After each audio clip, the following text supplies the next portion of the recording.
A well-behaved woman is trim and proper. Chores, always done, not a hair out of place. When the husband comes home, she greets him with a smile. I'm sorry, what the fuck? Are you tired of Hitler? I feel no shame. Okay, one liar as a kid can find another liar. I want that stricken from the record. How else is she gonna learn if she doesn't have a feather? I could go fuck in the big house. You're a mess, girl. I am here to audition for Babysitters Club extras. I brought my own hammer.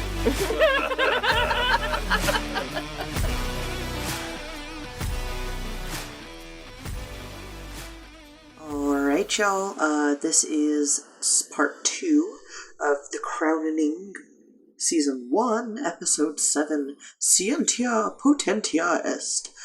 On our last episode, we were covering the first half of the show episode, where we kind of introduced the idea that Winston is fucking lying, the efficient part of the government is not actually efficient, and they're all dying, and there's just a lot of stuff going on. So if you haven't listened to part 1 already, go listen to that, and then come and join us for the rest of this episode. Enjoy! And so we unfortunately end that scene on that heartbreaking look at Liz where she's... And then we go to the brainless watching of a TV. Oh my God. With Cookie. The stupidest black and white circus show. And she's endlessly entertained by it. Yeah, because it's Cookie. Because it's Cookie. So, yeah, Lizzie storms into the TV room to berate Cookie. So it's just this mindless TV show. She's just by herself sitting on the couch doing absolutely nothing. And you can see it on Liz's face. This is a rough conversation. Oh, she's frustrated. You can see it. It's like even from far away, her nostrils are flared, I can tell. She's been practicing how she's going to approach this in the car on the way over, and she's nervous. Yeah, very well. I have walked in with that sense of purpose before. Yes. I've been Elizabeth in one of these situations before where you walk in and you're like, okay, every word that's about to come out of my mouth is very measured, and I practiced, so I practiced can say the some tone things. And diction. I am controlling myself so much because if I let go. There will be no survivors. No. And I even wrote down, I think this is like a tough conversation many of us are dealing with when talking to our parents, like saying, this is how these are the gaps you left me. This is all of the stuff I could have known or learned, and you let me down. And she's just like, immediately goes into like, no, you didn't. A denial. You're fine. It's fine. And Liz is like, sewing needlework, like that's not an education. And so I'll pause right here.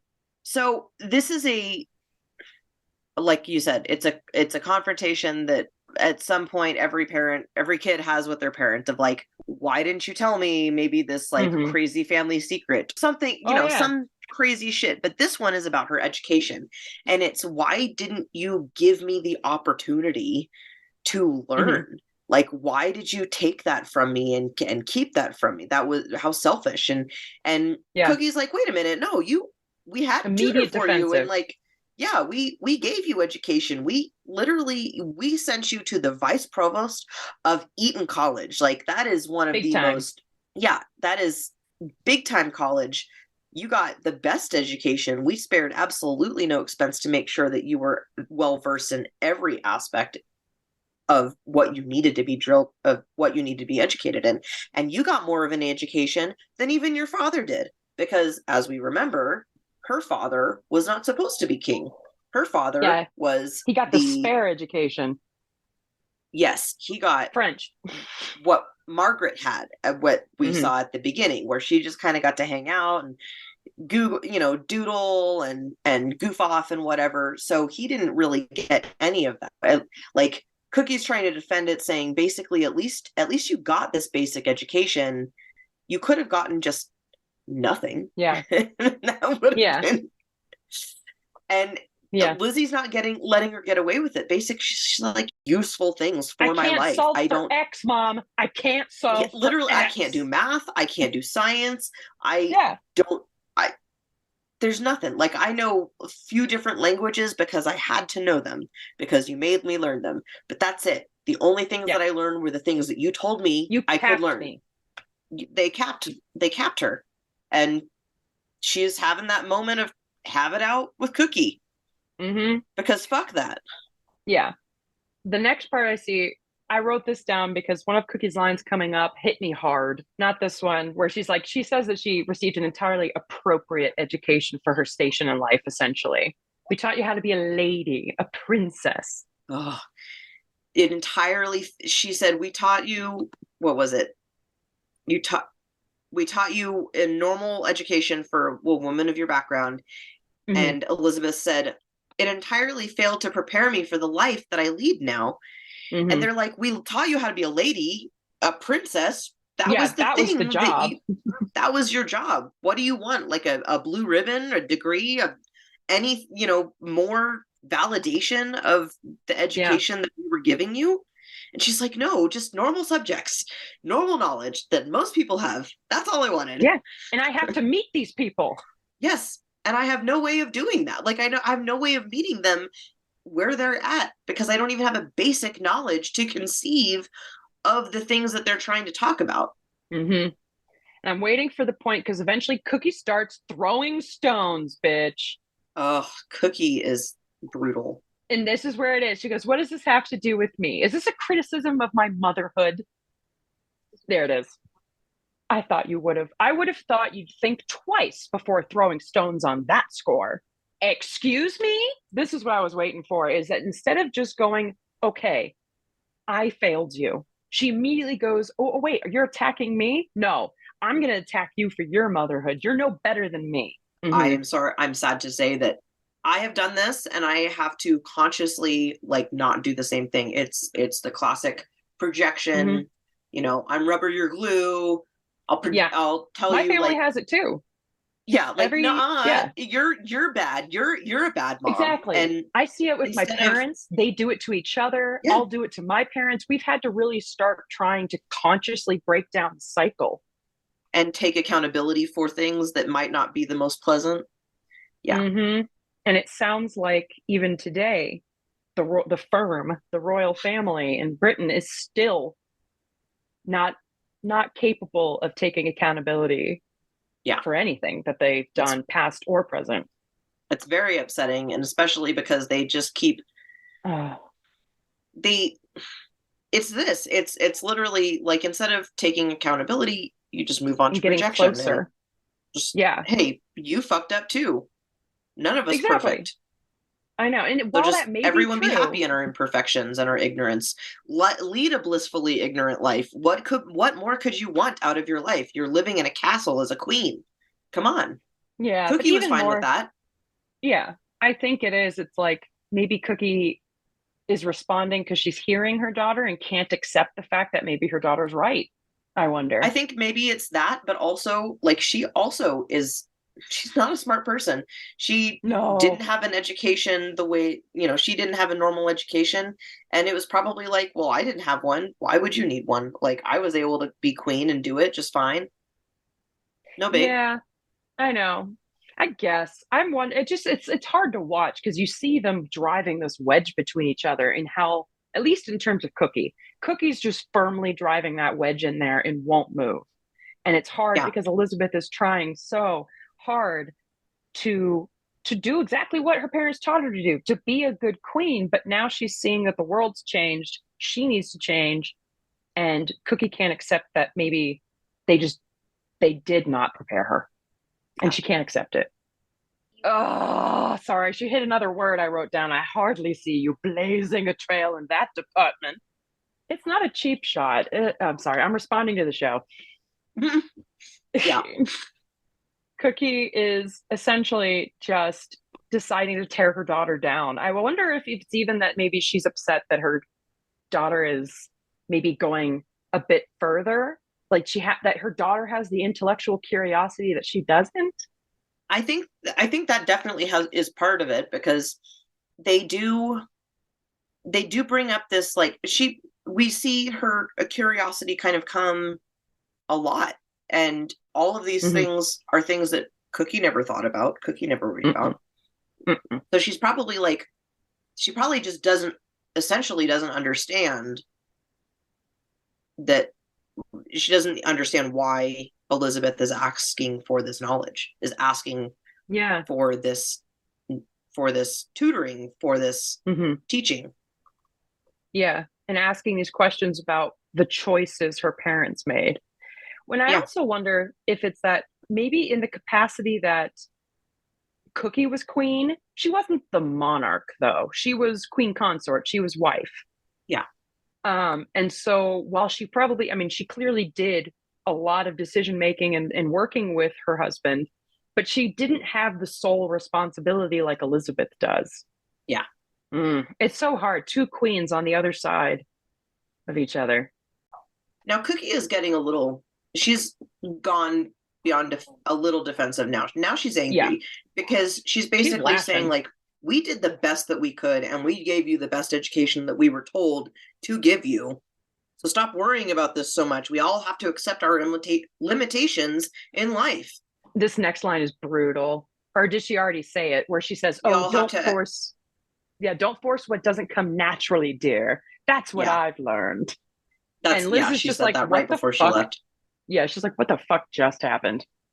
All right, we're cutting to our next scene. And this is Martin getting a little too big for his britches. Yes, it is. He and his wife have driven up to a part of the palace where Tommy Lascelles currently lives. It's the home of the private secretary. And the wife and him are getting all excited, like, yeah, we're going to be living there. You know, our girls will be happy there. And so Martin's like, we got to get going because he doesn't want anyone to see them. It doesn't look good that he's like scoping out Tommy's spot, essentially. And so the wife is pointing out, well, okay, but before we go, look at that tree. I think it needs to be cut back. It's covering all the light. She wants it to be nice and natural light when she moves in there. Yeah, Martin's like, I mean, it's not my job yet, which is why we got to leave. We got to be indiscreet. But like, I could maybe discreetly ask if they can just trim it back for us, just a little bit. That's just a bit. Wait, it's not a rush, but maybe I can ask at some point for them to do it. No rush, just, like, we're going to pass it down the line. And then they drive off. So that's kind of what we get out of that scene. But we know that they're getting a little big for their britches. And it's going to come back to bite them in the butt. Yeah, they're counting the eggs before they even, get laid. Yeah, for right now, they got a full dozen. Exactly. All right, so we're moving on to our next. We're in Downing Street in our next scene, checking in on Winston. And he lets Bobbity, one of his cabinet members, know that it was a stroke, but it's not a big deal. And he's told Bobbity that no one else knows, and it has to stay that way. No one can know, especially the queen. Because I made a promise. Yes, it is so essentially dishonest. He made a promise, but now... Yeah, there are no healthy men in charge. Yeah. And he promised they would be healthy. And he and Antony are now out. Yup. He says he's a man of his word. But and then he fucking lied. He just lied. I love the little speaking pattern that Bobbity like, has. You can't just hide it from the fucking queen. No. Like, if they ask for a private audience, what is she going to say then? And basically, it's like, we'll just hold off for a couple days. I've got a cold. We'll tell him I've got tell her I have a cold. And Bobbity goes leans on to they're talking right above. Insane! They're right at Winston's bed, and he just holds the footboard and was like, are you really? You're going to downplay a stroke. And then Winston's like, you know what? He's like, you can lie to her for me, Jock. Tell her it's the flu. Upgrade it to a flu. So he can't do his job. He can't fly. He's been told he can't fly. And so nobody can do this job. So now he's just trying to figure out with Bobbity what to do about this Russian meeting. And so Bobbity's like, well, we're going to have to delay it. And Winston's like, absolutely not. It is way too delicate right now to postpone it. So I don't know what they're going to... I think they make the new plan. Oh, go ahead. They're the full weight of this international crisis at such a terrible moment in everyone's health is not lost on anyone. And Winston is still basically saying, like, Mm-hmm. All right, we just keep it quiet for another couple days and we can be okay. We'll be all and right. everyone around him clenches their jaws, going, oh, God, we can't keep this is a huge secret. So they have to come up with a plan on what to do next. Oh, holy shit. Hold on. I just got a CNN report about Kate Middleton and her health. What? Catherine, Princess of Wales, announces she has cancer. What? And it was in the early stages of treatment. Holy crap. I'm going to have to dive into that later, but just heads up, that's the news we're getting live on the podcast. That should date when we're recording this, whenever you listen. Yeah. If you care enough, you can figure out the day we recorded this. Yeah. If you look it up. I told you the news network and the article title, you can find it. But that's crazy. And like, oh my God, crazy that this is all going on during an episode talking about hiding health from either, in this case, not from the public, but from the trust between the public and the palace and the efficient, essentially. And we're seeing it live with Kate Middleton all these past 3 months. No, everybody's been wondering about her health, and now we're finding out she had cancer. At least we know Debbie not dead. Yeah, we know she's good. She's alive, and I'm for really a while hoping we were like, "Oh, Debbie, real dead." Yeah. So that's a post I'll make later today. But we just, we just talked about Winston hiding it. They're coming up with a plan, and next scene we see that Bobbity, who was the guy just talking to Winston, and was so what the fuck you're calling this a cold? He's now on the phone with Tommy. Tommy, who's about to retire. Yeah, he's doing retirement hobbies as we speak on the phone. I think he's making, if you look at the bottom of the screen, it looks like he's trying to make his own like flies for fishing. He's making he's making flies. That's so cool. My dad has a whole kit. Yeah. Mm-hmm. It looks cool. They're really fun to make. Cool. Yeah, it sounds like it would be. But they're discussing the dates about something about July 12th, not the 13th. Now it's the 14th. And as he's on the phone, he sees a bunch of guys out the window taking a look at the tree outside his window. And they have tools. They're getting ready to cut it. And he walks over to the window. Like, what are they doing over there? Yeah, what are they doing? He didn't talk about the tree. He didn't do anything about it. And he doesn't twiddle his mustache. He kind of moves it around. And now we get a shot inside Buckingham Palace, the staircase. And he is very determinedly walking up the stairs. So. Oh, yes. Now that we know Tommy Lascelles well enough, we can see when it is a quite angry walk. He is walking with purpose. Yeah, with purpose. Exactly. So he meets up. He's at Lizzie's office, and he's kind of going over a couple of the stuff. First thing being that Mr. Churchill he has a nasty cold, and he wants to bring the meeting here to the UK. So they want to invite President Eisenhower for a state dinner at Buckingham Palace. And they want to do it within a week. That's a really short turnaround time. And I guess Lizzie was going to go to Sandringham on holiday. She was trying to make a choice. And Tommy's like, nah, that's not happening. It would be very unwise, I guess. So she agrees. They're going to send an invite. And she's writing a letter to Winston, I guess. Dear Winston, I'm so sorry. And then we cut to Tommy in the hall. So Bobbity is kind of giving... Or no, it's not Bobbity. I'm so sorry. It's Michael Adine, the senior heir to the private secretary, right? Yeah. Yeah. Michael Adine, that's the next guy. Yes. And it seems that he's catching wind that Elizabeth chose Martin to be the private secretary and not him. And so he's kind of tattling on her to Tommy. Apparently Margaret Colville Jacques, I guess Jacques was the one who's like the private secretary to Winston.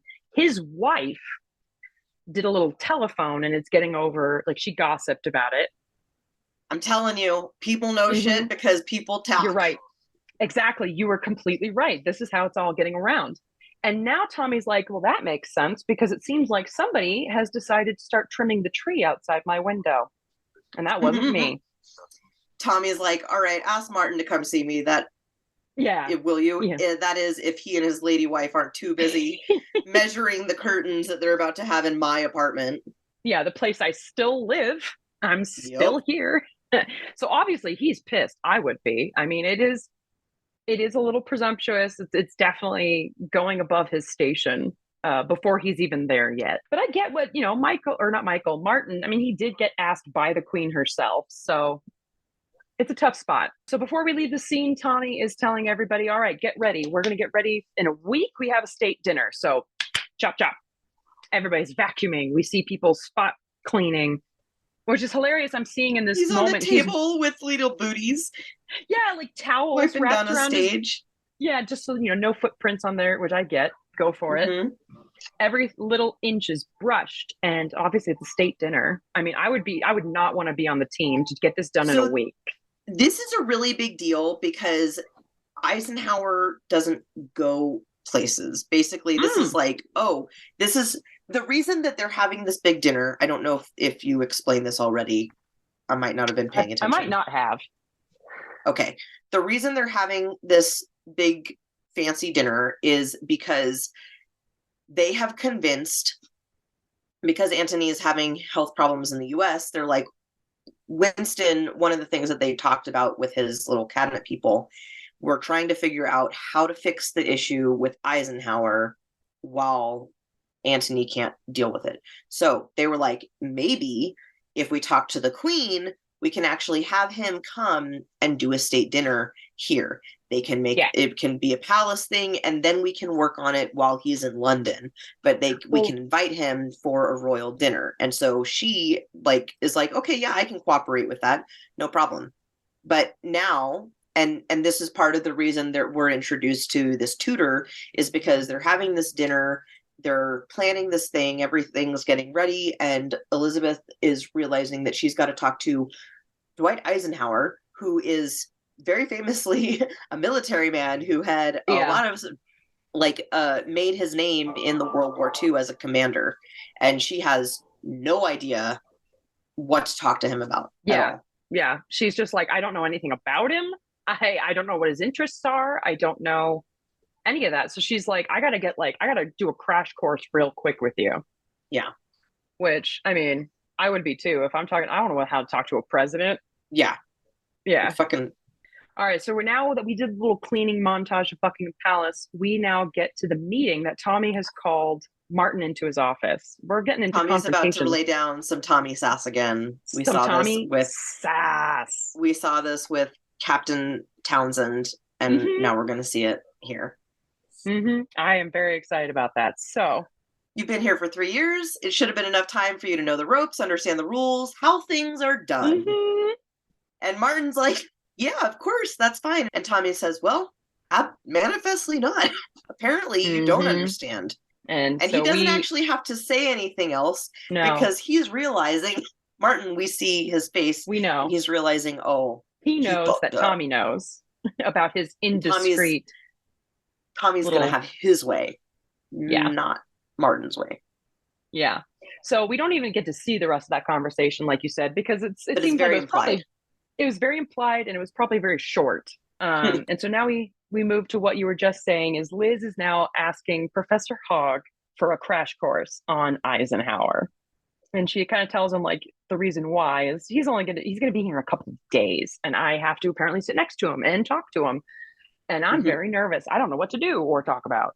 And apparently Hogg says, well, if you want to talk to him, he likes to talk about the military industrial complex. Yeah. And he calls it a threat to democracy and government. And so that would be something that you could talk about. And she goes, well, that's a bit heavy. Maybe something lighter?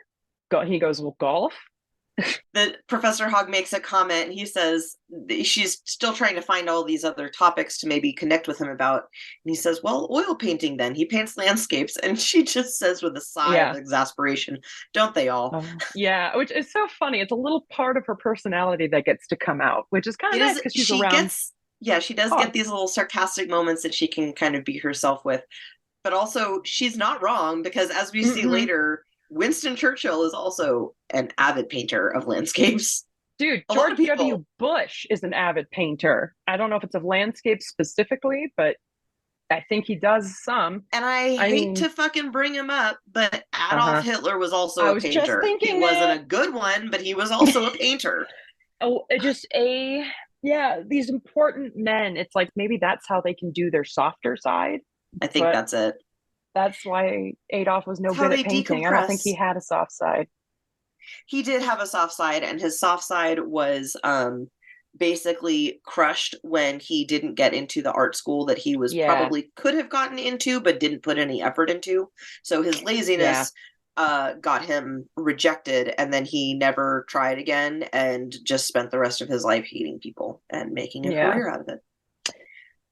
We don't like him. I think that's implied, but still, I feel like I have to say it. Fuck I'm off, still Hitler. I'm about like 150, 160 pages into my Rise and Fall of the Third Reich. And that's right. it's still thick. It's a dense book, but I've got like so many bookmarks or little pages tabs that are basically like, oh, this is something that Trump did, or this is something that's very similar to what he did, and this is some shit. all of these steps that are showing like, oh, they all dismissed these things because they said, oh, it's harmless. Let's, we don't need to worry about him. He'll fade to the background, and then look where we got. So yeah, no, exactly. We learn, hopefully. The professor is basically saying like, yeah, I'm happy to help you. Let me take some time, give me a day to do some research, and then I can bring some books and materials to help kind of give you some context on what Eisenhower's gonna know. Yeah. And then Liz, before he leaves, goes, well, wasn't he baptized? And he was newly baptized recently, a Presbyterian. And she asks, was he dunked under the water? And then he goes, well, if I was a gambling man, I'd say yes. And she goes, well, are you a gambling man? And he apparently does gamble a little bit with the Derby, which is horse racing, and that's her jam. So she starts going into it and has all this knowledge. 1/20 lengths. I guess there's somebody named Mr. O'Brien. She knows all this stuff about the stables, and now Professor Hogg's like, I don't know who you're talking about. Well, and this is her hobby. This is what she's interested in. This is how she can connect with people. And so that's kind of what we're getting, is that like on the back foot here. Yeah, she actually knows what she's talking about, which is really nice. And we see a little bit of the relaxation of like this intelligent professor. Yeah. Who doesn't know? Exactly. And she's like, she's saying like, yeah, your horse, at the last race, they won by 20 lengths. I really admire the trainer. She just says, I admire Mr. O'Brien. And he says, who? Yeah. And she's like, oh, the trainer for the horse. And she kind of, that one moment of realization of like, wait a minute, you don't know who he is, which means, that's not why you backed that guy. Yeah. Why did you back him? And Hog goes, I just like the name. Yeah. And see, he's not too stuffy. No, I mean, when I've gone to horse races, I bet based on the name. I feel like most people do. It's like choosing wine based on the label. I just liked it. I have no idea where these grapes are from, but that was a cool label. That's how I pick wine. Now it depends. I've drank enough wine to where like if I see a Chateau Saint Michel, I know I'm getting it because I'll have to remember that I know name. that vineyard. It's a good vineyard. I think, is that the one with like the dancing person on the label? No. Never mind. That's a different Chateau one. Saint Michel is from Woodinville, Washington. Okay, I did just have some got a little Washington picture wine. of their little. It has a picture of the entrance of their vineyard. Yeah, Colorado's been trying to do its own wine, and it's like, it's still going. But I trust Washington. What, it's like Western Colorado that does the wine game here, right? I think so. Yeah, it's like over Slopes or Grand something. Junction. Yeah. Anyway, that's wine. We're talking about Wine Professor Corner. Hogg, and we love him. All right, so our next scene, we are going to Downing Street. All right, so at Downing Street, Clementine, our lovely Clementine, is reading a letter from the Queen to Winston. And it's pretty light. It's just saying she's sorry that he's, sick with a temporary inconvenience. And Clementine, she's like, how dare she say that? You had a stroke. And he goes, well, she doesn't know that. She's like, how what? much does she know? Yeah, and she's just like, Winston! And she literally just says, Winston. Yeah. From the tone of this, it doesn't sound that serious. Yeah, she thinks it's a cold. I mean, she's kind of telling him, you should be out. Yeah, let's pause. You're right. We're interacting with the scene. Mhm. So Clemmy finishes this. She doesn't even finish her question. She just kind of goes, Winston. And Mhm. basically he's saying, well, if she knew, she would make me stop being prime minister. And Clemmy just goes, good. Good. I That's the agree. point. You shouldn't be Yes. prime minister right now. Yeah.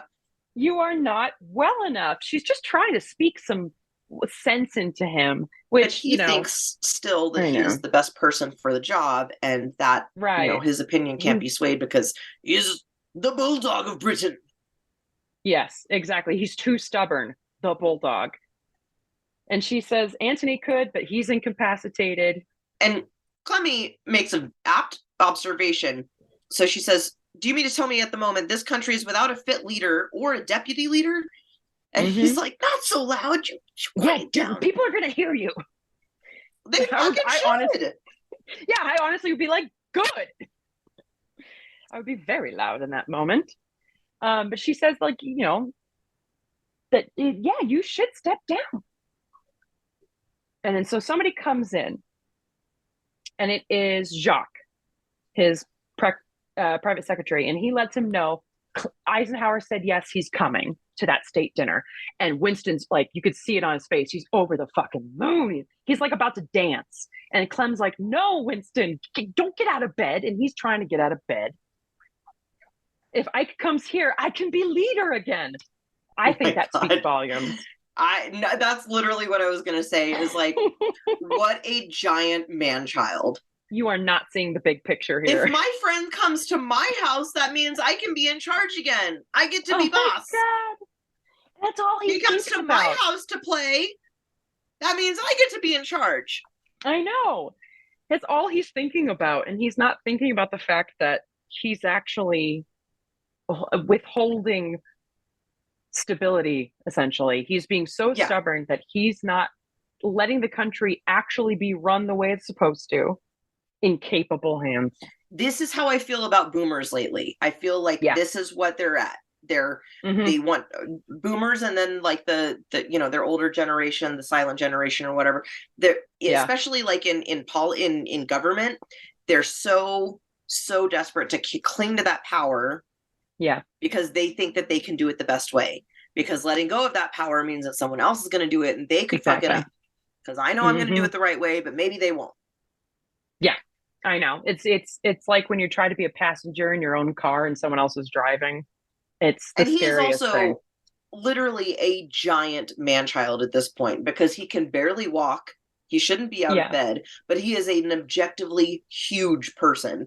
And so poor Clemmy is trying to like, push him back down into bed. And he's basically She's just a string bean. Get out of here.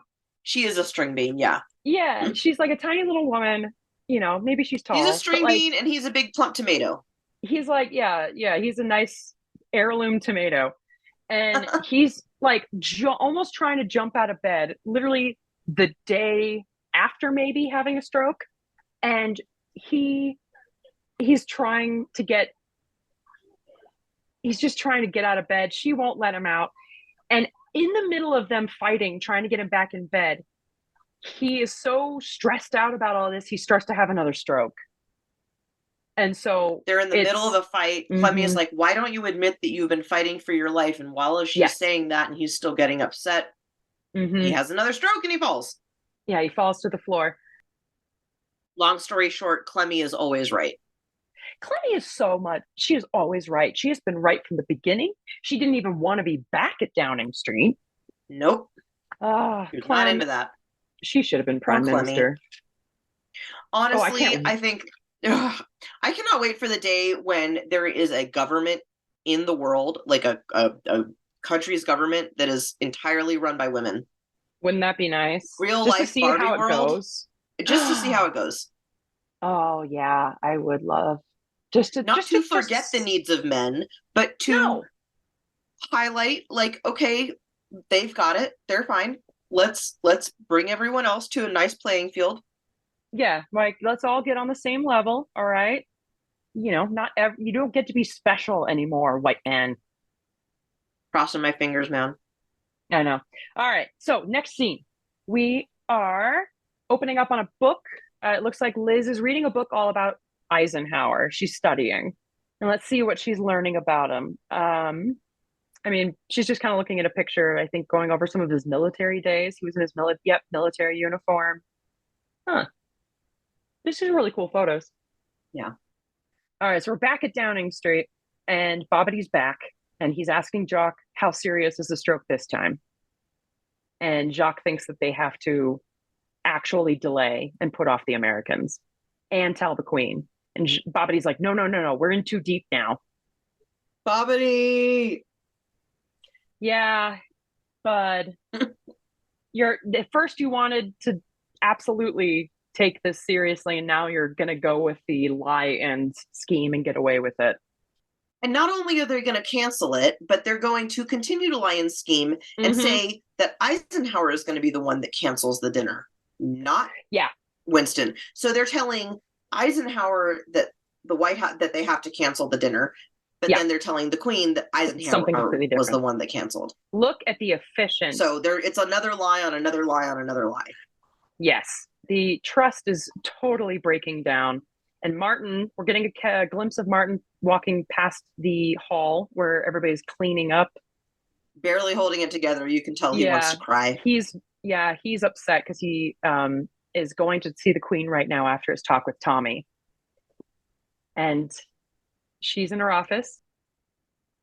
Oh, and he is now telling her that he's delivering the President Eisenhower lie, saying that he's the one that pulled out, saying it was a political crisis at home.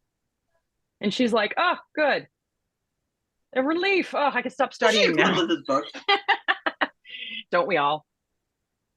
And she also has to let her know that Winston's not making it to a second private audience. It's the second time he's had to pull out, and it's not like him. So she's kind of raising an eyebrow. Martin kind of was like hesitating, and she asks if he's all right. And he is now sadly having to decline the offer to be private secretary, which is so upsetting. Yeah, he gets what's coming to him, basically. Yeah, you stepped over, bud. I'm trying to figure out, let's see, the reasoning he gives. Because she wants to know why. And basically, he's just saying you need the senior. You'll be better served with them right now. He kept it very vague. You're right. And she doesn't, she calls him on it. She doesn't believe it. And she's like, no, you don't think that because it's absolutely not true. And she surmises correctly. She figures it out that it's Tommy. Yeah, Tommy got to him. And he agrees. He says yes.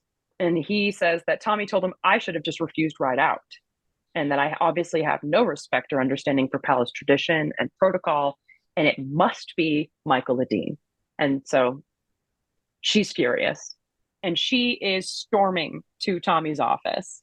She's going past all of the people working to clean up the now canceled state dinner. Yep, their plates are all going back in their crates. Those are big Trunks are getting tucked away again. Yeah. I wonder what it would be like to live in a house that's big enough to be like its own little, like its own school or its own university. Its own office building connected to your living place. It's crazy. Yeah, Winston, the fact that like his bedroom is connected to his office is weird to me. Yeah. So Liz has made it to Tommy's office and she says, I prefer Martin. And he goes, as is your right. And she's about to walk out, pleased with herself. But then he says, but it would be a mistake, and motions for her to sit. And his reasoning is the same old thing. There's a way of doing things, there are ways of doing things here. There's tradition. And it's been done for generations. And it's just yet again. And he specifically points out individuality in the House of Windsor, any departure from the way of doing of those specific things is not to be encouraged because it results in catastrophes like the abdication. Everything that they've been talking about, every time she doesn't get her way, he brings it back to, if you do something the wrong way, it becomes an abdication. And she's like, it's apples and oranges. And he goes, no, I disagree. It's exactly the same thing. Expressing that individuality, going away from the pattern. Yeah. He basically is kind of saying, if you allow individuality once, it snowballs. And it's then all it the becomes, small things that exactly. start. Mm-hmm. And it's just, he goes, then it becomes trying to sell Sandringham or no one going to church. And the next thing you know, you have something like the abdication. It started small and rotted later. Mm-hmm. And so Liz goes, well, Martin and I have an understanding. And he goes, I don't deny that. And she goes, well, I want to feel like I have support and allies, somebody like a friend. And she goes, she kind of lets it slip that it's very lonely. It's very cold, but she doesn't have to say it. And so Tommy kind of thinks about it. It does seem like he cares about her, but he puts his foot back down saying, but the natural heir is the second in line. It's Michael. And she goes, well, that's your man. And he goes, it's the right man. Because he was here longer. Mm-hmm. Not because he's any more qualified, but because he's been here longer. Yeah. But as always, the final say is with you. And ma'am. Basically, he's like, you can, but you shouldn't. But and it is your call. She just kind of walks out. Yeah, she doesn't say anything, and he just like opens the door for her, and she walks out. So it seems like she's taking it maybe for like food for thought. Yeah, and it Tommy, means that she's going to give in. It kind of does feel that way. We're getting another close-up. Plates are taken away. Mm-hmm. I do love the little tag teaming of these things as they take them away, since there's so many plates and so many forks and so many whatevers, because they just work in a pattern of like, I take it off, stack it on. Yep. Yeah, it's very organized. Yeah, it is very, very pleasing to watch. A little satisfying. Yeah, I was going to say it's very visually appealing to like see them do the setting in a pattern and then the taking it off in a pattern. Yeah. We're flipping back to 10 Downing Street, and Jock is getting a call. Is being called upon, I mean, by the Queen. Like, she's calling him in for advice. He doesn't know that yet, but we do find out. So he's pulling up to Buckingham. I can't remember if she's ever spoken with him directly before. Can you? I don't know. Yeah. Probably, but once or twice, maybe. I don't know. I imagine. But Jacques shows up. Here he is. Mr. Colville. That's the one whose wife snitched on Martin. And so, apparently Jacques, okay, so actually she does know him. I guess I missed this. Apparently Jacques actually was a private secretary for her for about 2 years before she ended up with Martin. I forgot. And he has also since moved to other parts of the government. He's now in, he now works with Winston. Yeah, yeah. So I think she can get like an outside view of who to pick, you know, Martin or Michael. Because it does seem, since the previous scene was her discussing that exact issue, it does make me, it seemed like that's what she was going to ask him about. And so she starts by saying, oh yeah, so she brings up trust. Jacques is holding this secret, and the Queen is talking about trust, about, you know, like, you know, an important matter's coming up, so I want to talk to you about it because I trust you. So he's feeling guilty because so we can pause it for this one, because there's two different things, there's two different conversations we're having here. Yes. Liz thinks she's having one, and Jacques thinks there's another one going on. Liz is telling Jacques she trusts his opinion and she trusts the ability to talk plainly with him during sensitive matters.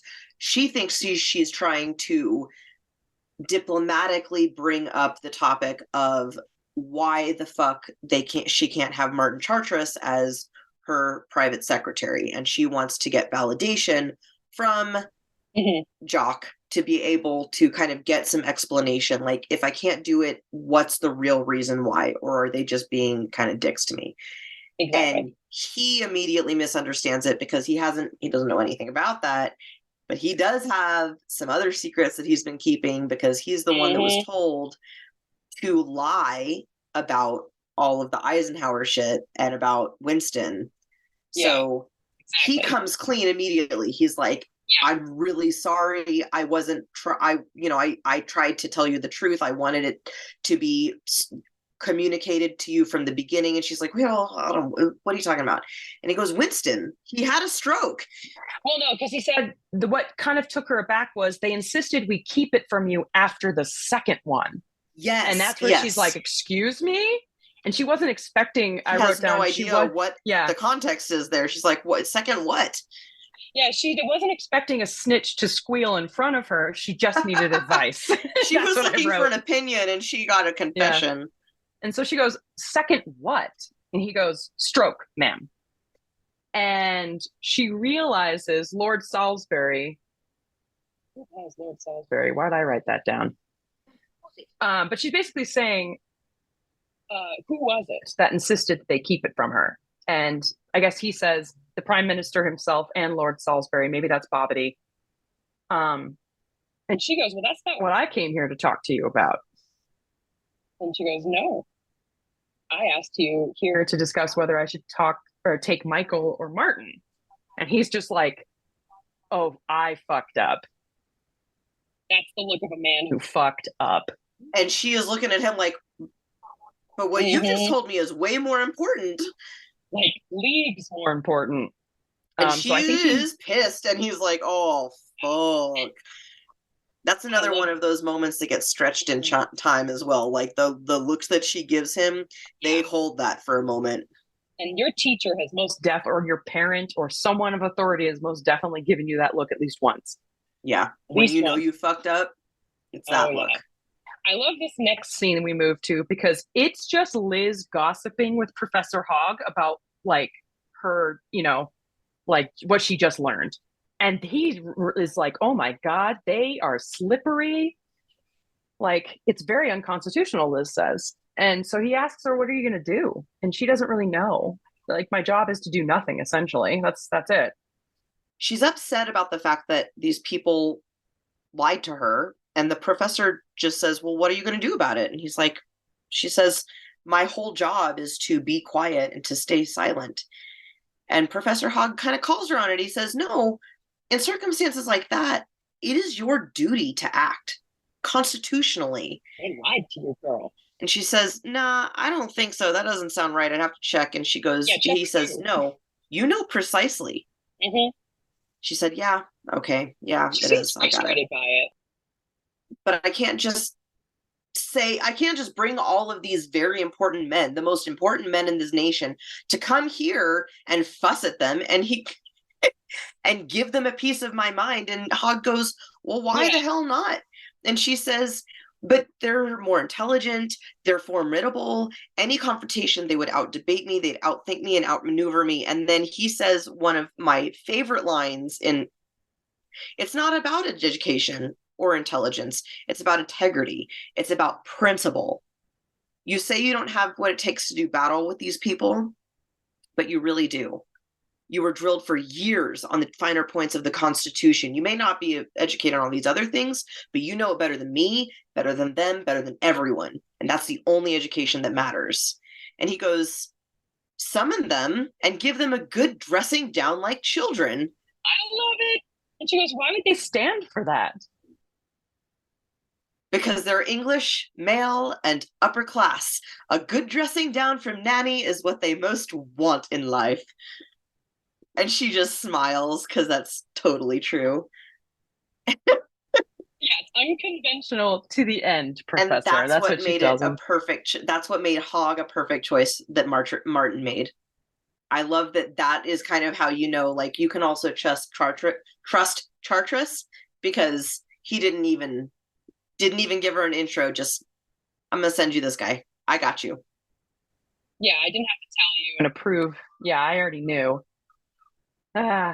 It's the best scene in the whole show, I have to say. Although I don't know, when she has her meeting with Winston, it's pretty good too. So Liz is now going into what looks like a memorabilia area, or she's not her, but she's having people look through things and try to find something. And we don't find out what it is. Not just yet. But they're searching, every nook and cranny, every chest, every file. And it looks like someone's found it, and it looks like a red journal, and we see it's Elizabeth's name on there about the Constitution. So her old notebook. She is. Basically, she's summoning, this is the notebook I need, and she has every castle that she's ever lived in searched for this little elementary school book that shows her about the Constitution. Yes, straight from the provost's mouth. She's got her little notes. Yep. So she's prepared, and she summons her gentlemen. She does. The most important men in the nation. Yes, ma'am. I love her look. I know it's not anything new we've seen, but it's this beautiful purple. Yeah, the look is also very good. Her style is just great. Yeah, chest kiss. and she's prepping mentally. You can see it on her face. She's ready. She pushes the buzzer. And Lord Salisbury is Going in, but Winston's not going in. so they're telling the Prime Minister Minister to wait, which I think was excellent a little bit of a mind game. for Winston, and I think he deserved And it. he has to wait outside Mm-hmm. Yep, not knowing what's going because on he's the one inside. used to. I love the cleverness of this move I know. because he's got to wait and he's got to Yes. wait and like hear what else is being said. Yes, absolutely. All right. Let's get ready, kids. It's time for dressing down with Nanny. She leaves him standing. So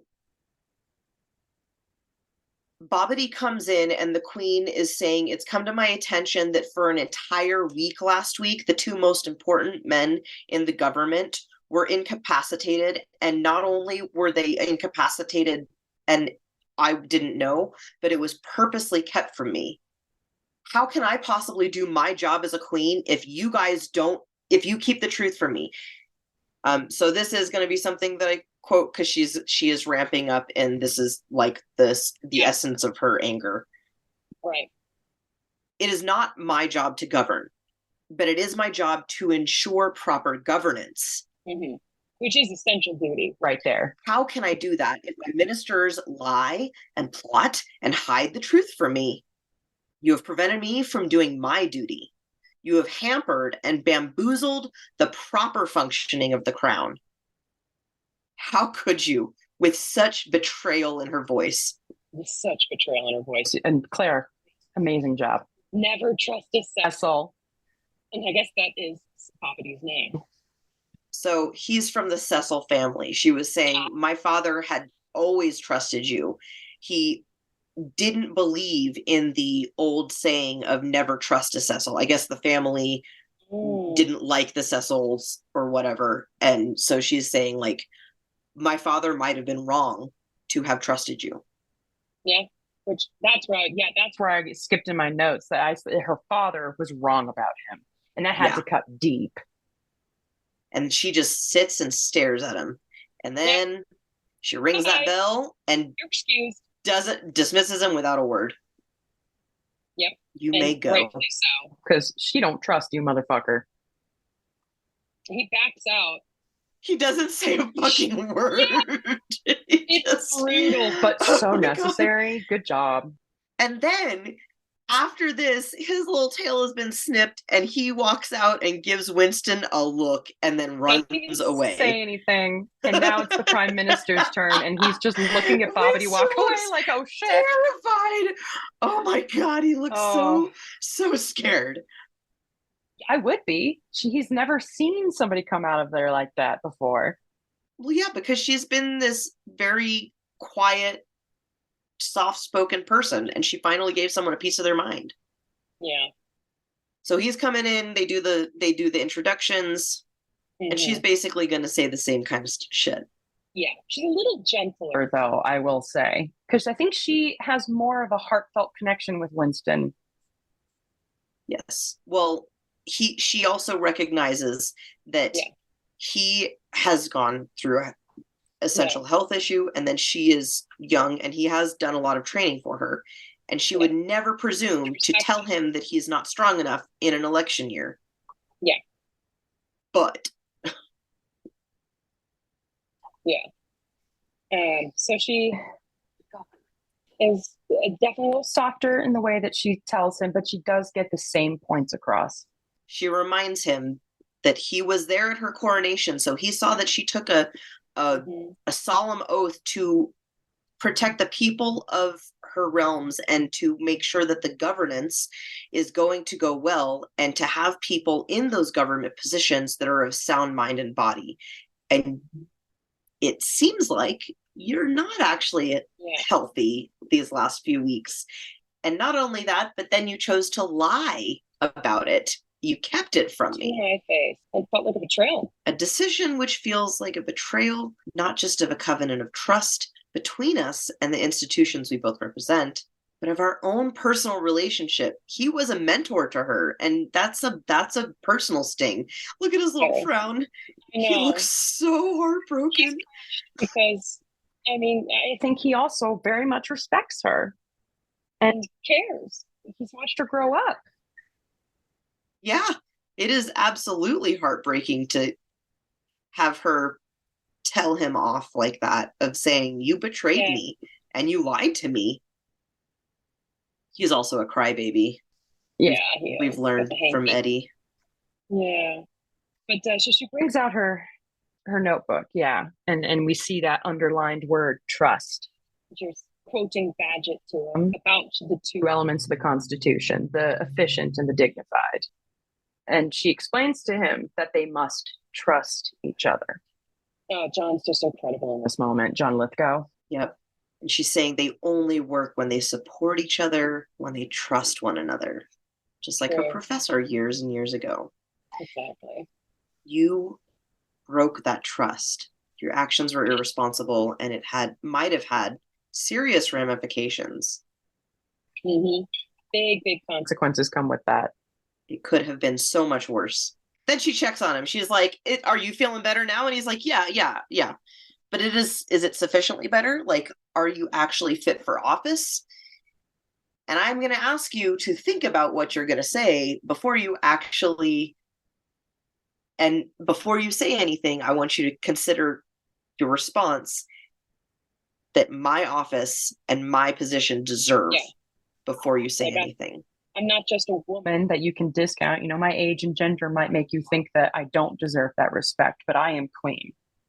Yes. And Winston delivers a line that I love so much, and I wrote it down. Looking at you now, that the time is fast approaching for me to step down.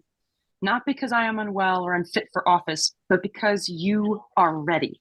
Therefore, I can discharge my duty to your father.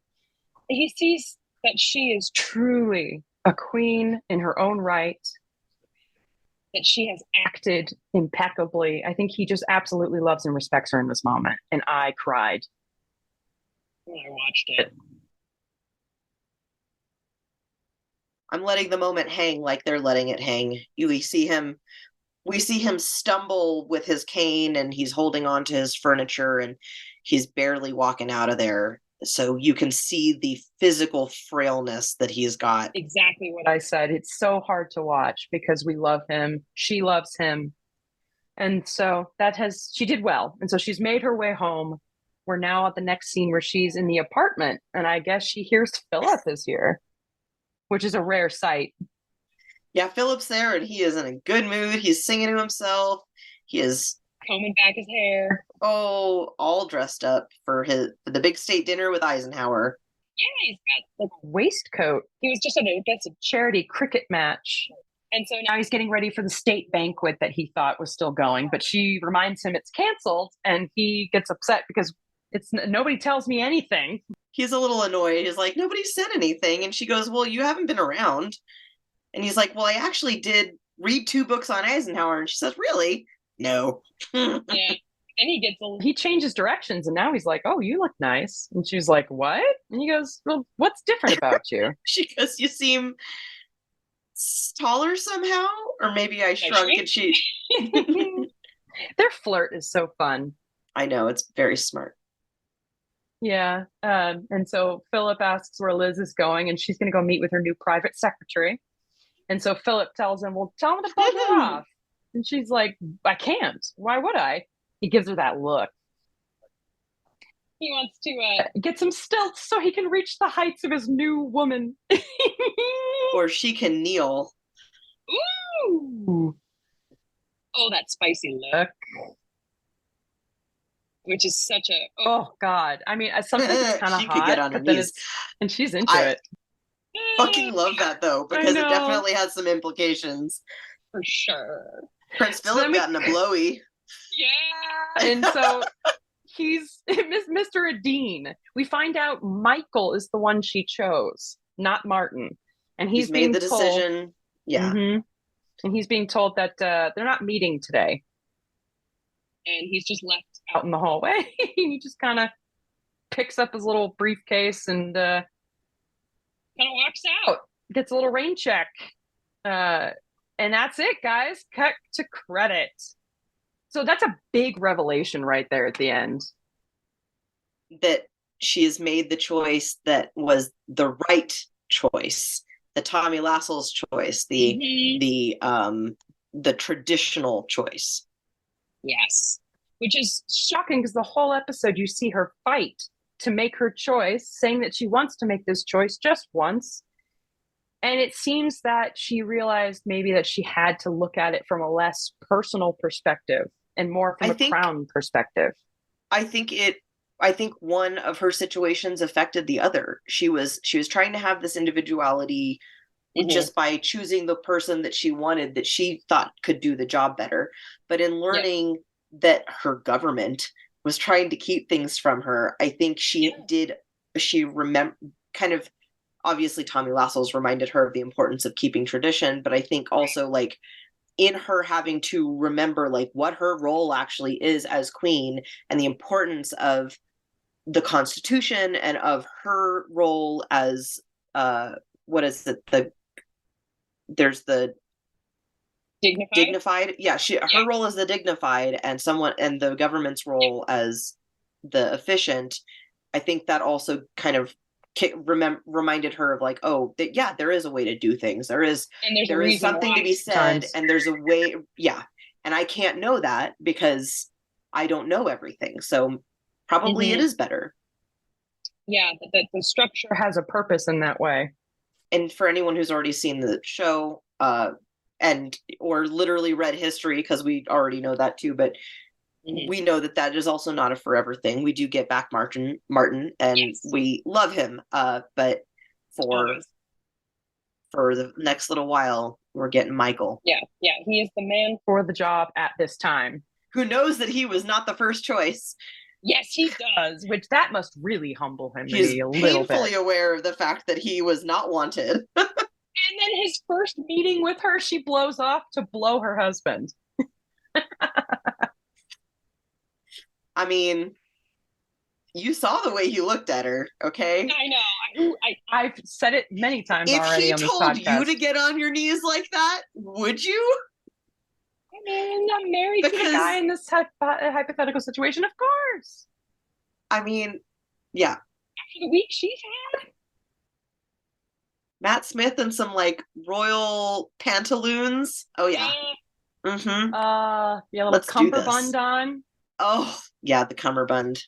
That jacket came off, and she was like, "What's going on here?" She remembers she has a hot husband, and that's also important.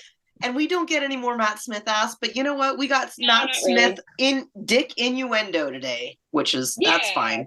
It's adjacent, but this was, I think, a very fascinating episode in that way, in that she had to balance being a person and having a personal preference for something versus, having to do the right thing for the job, and then also learning the importance of that. Yeah, and her confidence was really in question at the time as well. Yeah. She was so insecure because she was given basically no education outside of just how to be a queen.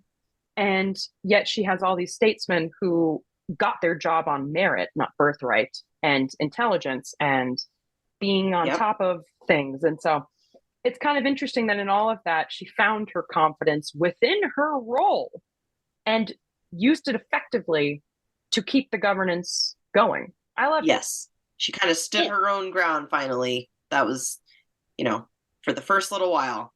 Yes, absolutely. Well, guys, that has been episode 7.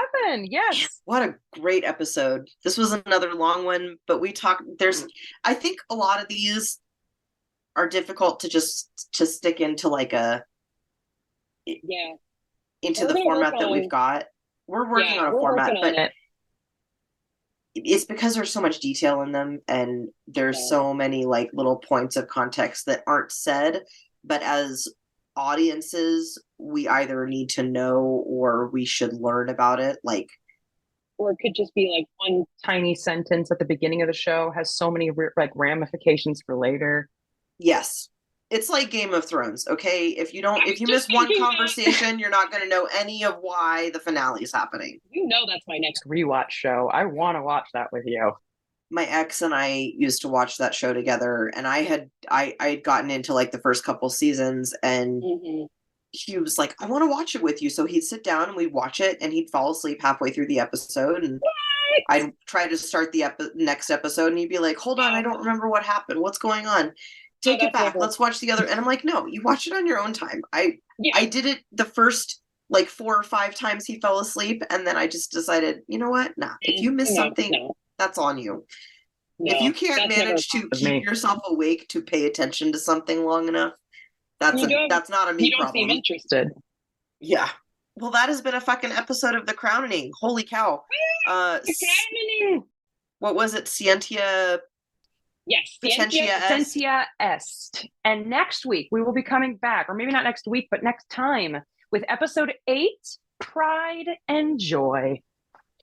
Oh, we'll get to know more about the sibling relationship there, because as we know, as you've already told us, but we didn't, as the audience doesn't really know already, is, Margaret's the joy and Lizzie's the pride. Exactly. So we get to see that schism. But anyway, this has been a fucking podcast. Thank you so much. We will talk to you next week. Bye. Bye.